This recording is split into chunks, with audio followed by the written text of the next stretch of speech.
వెనిగండ్ల రాము బంధువు తెలుగుదేశం పార్టీ నాయకుడు. ఒకప్పుడు వైఎస్ఆర్ కాంగ్రెస్ పార్టీతో టచ్లో ఉన్నటువంటి వాడు.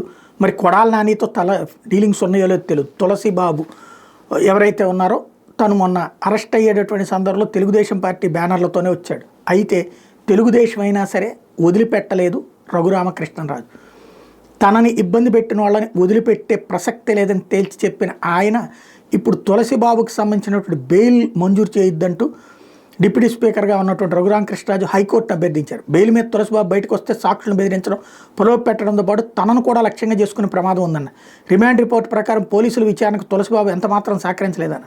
అట్లాగే పోలీసుల పట్ల దురుసుగా ప్రవర్తించారని చెప్పారు. కస్టడీలో తను టార్చర్ చేసిన ఇతరులు ఎవరో తెలుసుకోవాలని, అందువల్ల తులసిబాబును కస్టడీలోకి తీసుకుని విచారించాలని కోరారు. ఈ మొత్తం వ్యవహారంలో వాస్తవాన్ని కోర్టు ముందుంచేందుకు తనకు అవకాశం ఇవ్వాలని రఘురాం విజ్ఞప్తి చేశారు. అందువల్ల బెయిల్ కోసం తులసిబాబు దాఖలు చేసిన వ్యాజ్యంలో తన ప్రతివాదిగా చేర్చుకుని తన వాదనలు కూడా వినాలని కోర్టును అభ్యర్థించారు.